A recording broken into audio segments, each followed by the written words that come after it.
Tabii millet işte barış, anlaşma olduğu için dediğin gibi biraz toplumumuz bu konuda daha rahat. Biraz daha normal sürece girdi gibi. Tabii bu Siyonist Yahudileri unutmamak, bunların her zaman B, C, D, E, F tüm harflerin olduğu planları mevcuttur. Bu konuda biz Müslümanların da uyanık olması ve az önce dediğiniz gibi boykot sürecini bizim devam ettirmemiz gerekir. Şimdi bazen sahada konuştuğunuz zaman hani ne olmuş, ne etki ediyor, bir şey olmuyor gibisinden insanlarımız bazen umutsuzluğa düşüyor. İnanın o kadar büyük etkisi, o kadar büyük gücü var ki biz bunun farkında değiliz. Biraz sabretmemiz gerekir, biraz sürecin geçmesi gerekir ve en belirgin göstergesi de piyasada bu tür ürünlere baktığınız zaman %50'ye yakın indirimlerin olduğu bilgilerini müşahede ediyoruz. Burada ne kadar etki ettiğinizin hem farkına varma amaçlı hem de bunların ne kadar kar ettiğini buradan çıkarmamız gerekir. Düşünün %50 indirim yapmasına rağmen demek ki bunlar yine belli oranlarda kar ediyorlar. Dolayısıyla biz Müslümanların bu konuda uyanık olması, İsrail mallarını mutlaka boykot etmemiz ve yerli mallarımızın da kıymetini arttırmamız gerekir. Sürekli bunlara karşı alternatif üretmemiz gerekir ki bu alçaklar ancak parayla hizaya gelecek. Çünkü bunların dünyası para, ahireti para, imanı para. Dolayısıyla her şey maddi menfaat üzerine kurulduğu için ancak biz buradan büyük bir darbe indirebiliriz. Buradan dizginleyebiliriz, durdurabiliriz. O yüzden ben hiçbir şey yapama demeyeceğiz. Herkes mümkün mertebe bu konuda dikkat edecek. Özellikle Siyonizmin sponsorları da bedelini ödeyecek.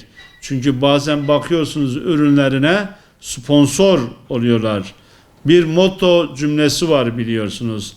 Almazsak ölmeyiz ama alırsak çocuklar ölüyor.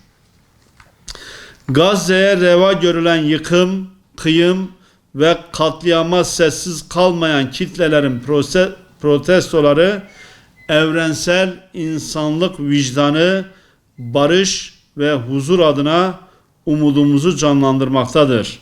Siyonist İsrail'e karşı sadece askeri alanda değil, siyasi, sosyal, kültürel, ekonomik alanlarda da önleyici, engelleyici tavır mutlaka ortaya koymak zorundayız.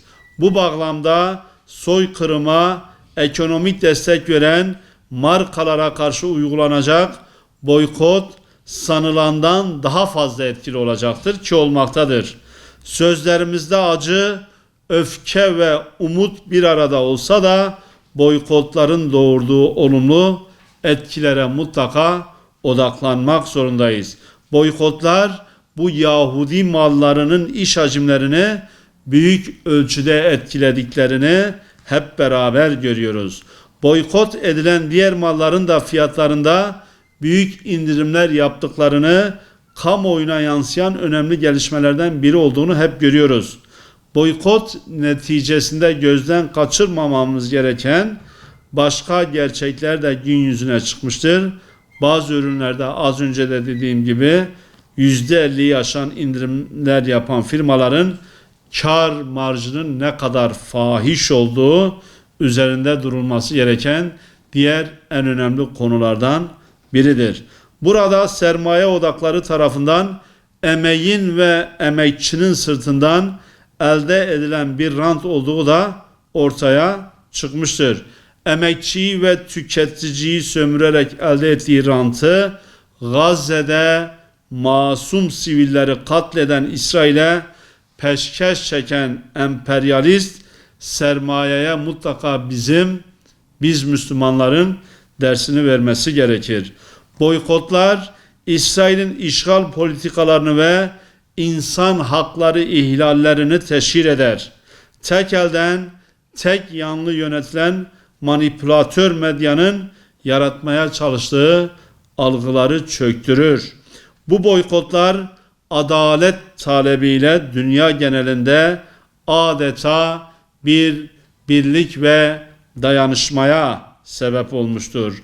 Bu tepkiler sermaye gücünü bir silah olarak elinde tutan vahşi neoliberal düzenin sahibi emperyalistlerin bütün baskılarına rağmen maalesef dinmiyor.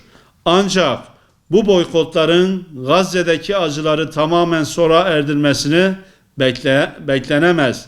İnsan hayatının, adaletin, emeğin ve emekçinin hukukunun tesis etmek için daha fazlasını mutlaka yapmak zorundayız.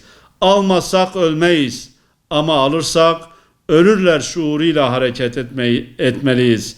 İsrail'i destekleyen firmaları acil ve etkili bir şekilde boykot etmeye tüm gücümüzle devam etmeliyiz. Tüm Müslümanların bu konuda şuurlu, duyarlı ve bu yaklaşımı göstermesini bekliyoruz. Bu ürünlere yöneldiğimiz her durumda işgalcilere bir mazlumun canını alacak bir mermi sağladığımızın bilincinde olmalıyız. Bu direniş umut dolu bir geleceğe doğru ilerlemek için önemli ve büyük bir adımdır. Boykotların olumlu etkileriyle halkların iradesinin kuracağı adil bir geleceğe doğru adımlar atalım hep beraber. Unutmayalım ki direniş savaştan daha uzun sürecektir.